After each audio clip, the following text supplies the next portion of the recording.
శశాంక్ హైదర్ ఖాన్, ఇతను ప్రొక్యూర్మెంట్ డిపార్ట్మెంట్లో assistant manager. So ఇది.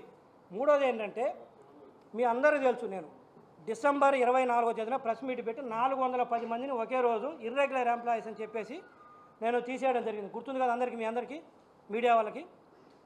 అయితే ఒకసారి చైర్మన్ స్థానంలో ఒక ఆఫీసు డెసిషన్ తీసుకున్న తర్వాత 410 మంది తీసేయమన్న తర్వాత వాళ్ళందరూ ఇర్రెగ్యులర్ ఎంప్లాయీస్, అంటే వాళ్ళకి ఏం నోటీస్ పీరియడ్ కూడా ఇవ్వాల్సిన అవసరం లేదు. ఈ రోజుకి అంటే దాదాపు 2 నెలలు అవుతున్నా కూడా ఈ రోజుకి ఒక్క ఎంప్లాయీని కూడా తీసేటట్టుగా అఫీషియల్ ఆర్డర్స్ ఇవ్వలేదు. వాళ్ళందరికీ డిసెంబర్ శాలరీస్ పే చేయడం జరిగింది, జనవరి శాలరీస్ పే చేయడం జరిగింది. ఇప్పుడు మళ్ళీ ఫిబ్రవరి కూడా ఈరోజు ఇంకా 10 రోజులు ఉంటే ఈ నెల కూడా అయిపోతుంది, ఈ నెల కూడా శాలరీస్ పే చేయాలి. ఎందుకంటే నేను ఇన్స్ట్రక్షన్స్ ఇచ్చినా కూడా అఫీషియల్గా అధికారులు ఆర్డర్స్ ఇవ్వకపోతే, అది ఎండీ గారు కావచ్చు లేదా ఈడీ హెచ్ఆర్ కావచ్చు, ఆ రోజున ఈడీ హెచ్ఆర్ ఇవ్వకపోతే అది అఫీషియల్గా వాళ్ళు ఉన్నట్టే లెక్క.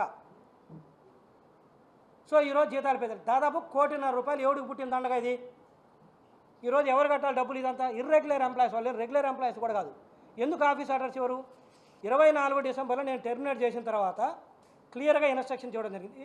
తర్వాత మొన్న 28 జనవరి తేదీన మినిస్టర్ గారు ఇక్కడికి వచ్చి రివ్యూ చేసి ఆ రోజు మినిస్టర్ గారికి చెప్పడం జరిగింది. తర్వాత 29న బోర్డు మీటింగ్ పెట్టాము. బోర్డు మీటింగ్లో కూడా ఈ అంశాన్ని మేము బోర్డు మీటింగ్లో పెట్టి ఒప్పుకోవడం జరిగింది, వాళ్ళందరినీ టెర్మినేట్ చేస్తున్నాం. బోర్డు మీటింగ్ అయిపోయి కూడా దాదాపు 20 రోజులు దాటింది.